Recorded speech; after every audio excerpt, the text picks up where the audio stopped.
સૌથી પહેલા તો આજે હું છે ને કદાચ એવા મત ઉપર છું કે ખેડૂતોની લડાઈ મારે ના લડવી જોઈએ. આટલું બધું નિરાશ પણ ના થઈ જાય પાલભાઈ. નહીં એટલા માટે બેન કે છેલ્લા 10 દિવસથી હું ઘેર નથી ગયો. છેલ્લા 6 મહિનામાં મેં 100 જગ્યાએ 100 ગામોમાં ગયો છું. મારા ખેતરનું શું થાય એની હું ચિંતા નથી કરતો. કોણથી ફોન આવે તો હું દોડીને કોંઢ જાઉં છું. રાતે 11 વાગે ફોન આવ્યો હોય તો હું સવારે કોંઢ હોઉં.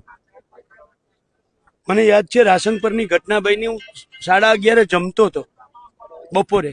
મહેશભાઈનો ફોન આવ્યો, પાલભાઈ રાશન પરમાં કંપનીએ કામ ચાલુ કર્યું છે, કલેક્ટરે બોલાવ્યા છે અને 3 વાગે તમારે પહોંચવું પડશે. બેન મારે અહીંયાથી મોરબી મારા ઘરેથી બરાબર છે ઓછામાં ઓછું 3.5 કલાકનો રસ્તો છે.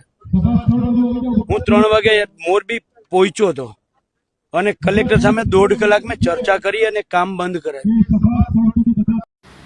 નમસ્કાર મિત્રો, જો ખેડૂતોના નેતા પાલ આંબલિયા કહે છે કે કદાચ હું ખેડૂતોની મદદ નહીં કરું ને મારે હવે આંદોલનમાં ભાગ નથી લેવો, હું મારા ઘેર જ સારો. તો આપણે તો એવું કેવું થાય છે કે ભાઈ તમે ખેડૂતોનું લડત લડતા તો કોંગ્રેસને હું કામ સાથે લીધી તમે? હવે તમે કોંગ્રેસને સાથે ના લીધી હોય તો તમને 100% ખેડૂતોનો સહકાર મળવાનો હતો. લો આ તો તમે તો રેલી પહેલાં તો તમે અલગ અલગ વિભાગ પાડી દીધા કે આપના સમર્થનમાં હોય એ ખેડૂતો નહીં આવે, ભાજપ સમર્થક સંઘ હોય એ નહીં આવે, ફલાણો સંઘ નહીં આવે. તો એનો મતલબ શું થયો કે તમે ભાગ પાડી દીધા, ખેડૂતોમાં ભાગ પાડી દીધા તમે.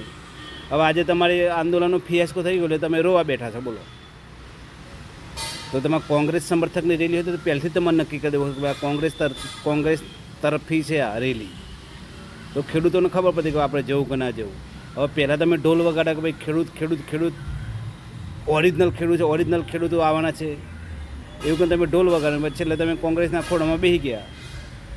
તો ભાઈ ખેડૂતભાઈ નેતાજી આ રોવાનો જ વારો આવે હતો.